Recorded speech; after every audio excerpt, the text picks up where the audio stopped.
നമ്മൾ കർക്കിടകത്തിൽ കഴിക്കുന്ന ഭക്ഷണങ്ങൾക്ക് വളരെ പ്രാധാന്യമുണ്ട്.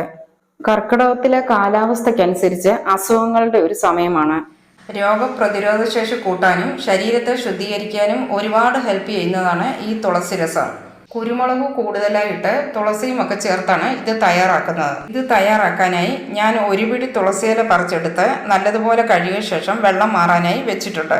അടുത്തതായി വേണ്ടത് 1 ടീസ്പൂൺ മല്ലി, 1 ടീസ്പൂൺ കുരുമുളക്, 1/2 ടീസ്പൂൺ ചെറിയ ജീരകം, ഒരു ചെറിയ കഷ്ണം ഇഞ്ചി, 5 അല്ലി വെളുത്തുള്ളി, 2 പച്ചമുളക്. ഇതെല്ലാം കൂടി നമ്മൾ എടുത്തു വെച്ചിരിക്കുന്ന തുളസിയിലയും ചേർത്ത് മിക്സിയുടെ ജാറിലൊന്ന് ചതച്ചെടുക്കണം.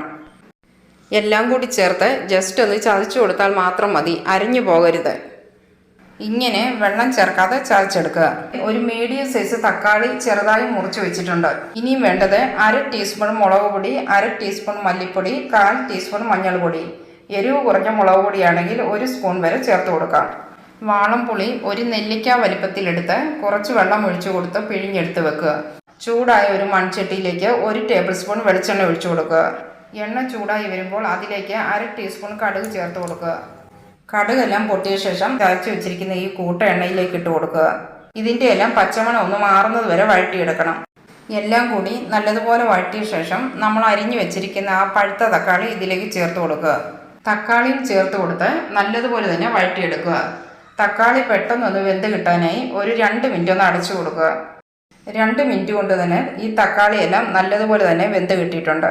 നമ്മളിങ്ങനെ സ്പൂൺ കൊണ്ട് ചെറുതായി ഒന്ന് ഉടച്ചു കൊടുക്കുമ്പോഴേക്കും തക്കാളി നല്ലതുപോലെ തന്നെ ഉടഞ്ഞു കിട്ടും. ഈ ഒരു സമയം നമ്മൾ എടുത്തു വെച്ചിരിക്കുന്ന പൊടികൾ ഇതിലേക്ക് ചേർത്ത് കൊടുക്കാം. ഈ പൊടികളുടെ എല്ലാം പച്ചമണം ഒന്ന് മാറുന്നത് വരെ വഴറ്റിയെടുക്കുക. ഇതിലേക്ക് ആവശ്യമായ ഉപ്പ് കൂടി ചേർത്ത് കൊടുക്കുക. പൊടികളൊന്നും കരിഞ്ഞു പോകരുത്.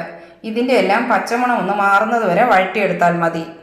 എണ്ണ ഇങ്ങനെ തെളിഞ്ഞു വരുന്ന ഈ ഒരു സമയം ഇതിലേക്ക് എടുത്തു വെച്ചിരിക്കുന്ന പുളിവെള്ളം ചേർത്ത് കൊടുക്കുക. നല്ലതുപോലെ ഒന്ന് മിക്സ് ചെയ്ത ശേഷം ഇതിലേക്ക് 1/2 കപ്പ് വെള്ളം കൂടി ചേർത്ത് കൊടുക്കുക. നല്ലതുപോലെ മിക്സ് ചെയ്ത ശേഷം അടച്ചു കൊടുത്ത് തിളപ്പിച്ചെടുക്കുക. ഒരു 3-4 മിനിറ്റ് തിളപ്പിച്ചെടുത്താൽ മതി. ഈ ഒരു സമയം ഉപ്പ് നോക്കി വേണമെങ്കിൽ ചേർത്ത് കൊടുക്കാം. ഇത്രയും മതി. സ്റ്റവ് ഓഫ് ചെയ്യാം. ഇനി ഇതിനു മുകളിലായി ഒരു വറവ് കൂടി ഇട്ട് കൊടുക്കുക. ഇങ്ങനെ താളിച്ചിട്ട് കൊടുക്കുമ്പോൾ നമ്മുടെ രസത്തിനൊരു പ്രത്യേക ടേസ്റ്റാണ്. ഇതിനി കറിയുടെ മുകളിലായി ഒഴിച്ചു കൊടുക്കുക. അല്പം കായപ്പൊടി കൂടി ചേർത്ത് കൊടുത്ത് മുകളിലായി കുറച്ച് മല്ലിയില കൂടി അരിഞ്ഞിട്ട് കൊടുത്ത് നന്നായി മിക്സ് ചെയ്തെടുക്കുക.